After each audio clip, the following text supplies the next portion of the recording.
Hey all you Switch fans, welcome back to the next What's New in the eShop video. In this series, I take a look at the notable eShop releases coming up every week. So let's take a look at the releases for the fourth week of March 2022.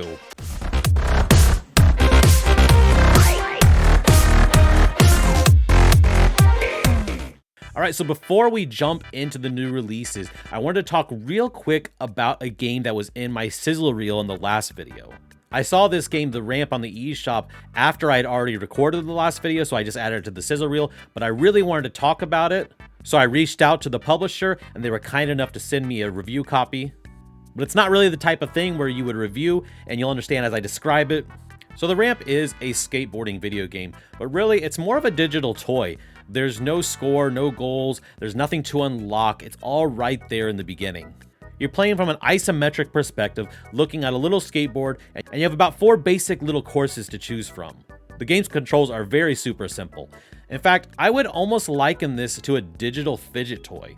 It took me about 10 minutes to get used to the controls and how they worked, but once I did, you start almost immediately going into this sort of weird Zen-like experience where your hands just sort of take over and you're just enjoying this little skateboarder going up and down these half pipes, doing really cool tricks, grinding rails. It's really simple, but it's very enjoyable.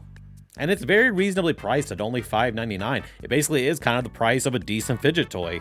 And I know I say this about quite a few games, but it is a really good decompression game. The kind of game where if you're maybe watching a movie that you've already seen multiple times or listening to your favorite podcast, it's perfect, especially with portable play. The fact you can just hold it there, do something else at the same time.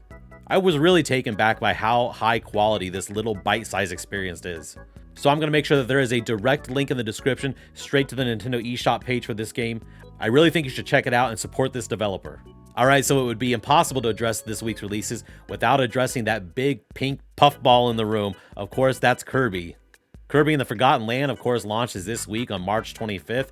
I don't need to tell you much about it. It's a 3D Kirby game. What could go wrong? There's actually a demo of it. I've tried the demo. I absolutely loved what I tried. It wasn't particularly surprising. It's kind of what I expected a 3D Kirby to feel like, and that's a good thing.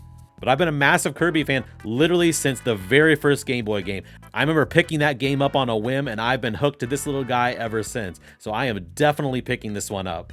The other significant bigger release is Rune Factory 5. If you're not familiar with the Rune Factory series, it's basically Harvest Moon or Stardew Valley, but mixed with an RPG style game with lots of combat. I'm going to be completely honest, I've never tried any of the Rune Factory games. They look good. I just wish they weren't priced so high. I think $60 is really difficult to merit it being my first entry into the series, but I'm definitely wishlisting this one, hoping for a great sale down the road at some point. I know this series got some devoted fans, so I'm hoping I can eventually jump in and see what it's all about. Alright, so let's talk about a few of the new indie games coming up. I'll be honest, this week looks a little bit lackluster, not a lot of must-have looking games, but a few that might spark your interest, and I'll add the rest in the sizzle reel at the end. So the first notable indie game that's coming out this week on the eShop is Kraken Academy. In Kraken Academy, you are a character that is entering a new, very strange school. It's an adventure game where you are interacting with all kinds of quirky characters, solving mysteries of strange happenings on in this school. I'm going to be honest, I tried the demo. I could tell it was a good game for what it is, but it is 100% not my type of game. So I'm going to pass on this one, but I did think it was worth bringing to your attention. So Kraken Academy is $17.99, but it does launch with a 20% off special. So like I said, there is a demo. I'd definitely try it out before you buy this one. Alright, so the next notable game isn't necessarily an indie game because it's being published by Atari, but it is Tempest 4000. The Tempest games have never really been my cup of tea, but I know they've got a fervent fan base. And this rendition has been developed by Jeff Minter, an absolutely legendary game designer. So if you're into fast-paced, score-based arcade games, this one's going to be right up your alley. But it is a pricey one, launching March 22nd for $19.99. Definitely too rich for my blood to try this one. Alright, so the next game is Oddballers again. This one's being published by Ubisoft, so I guess it's not really an indie game, but it is an indie studio that's developed them for it. Oddballers is another one of those sort of competitive, crazy 4-player party-style games. It's a dodgeball style game where you kind of utilize everything as a dodgeball.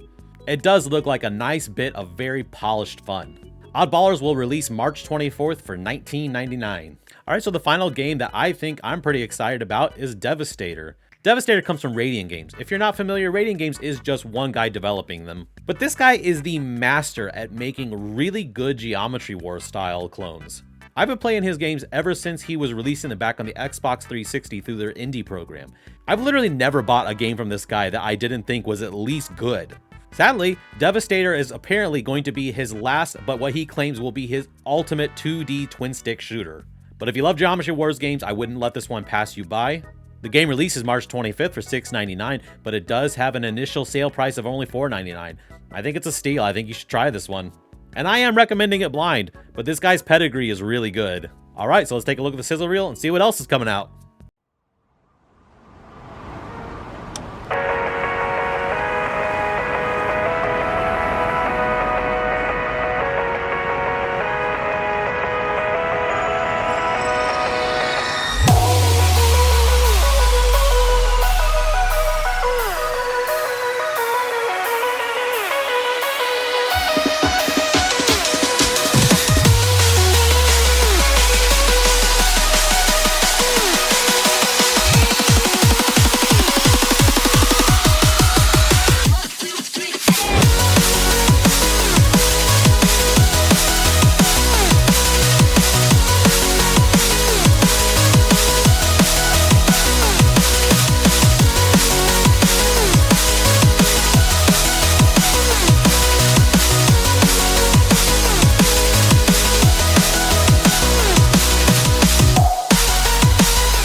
Alright, so I hope you enjoyed the video. Let me know down in the comments below if there's anything that you're picking up. I'd love to talk to you about it.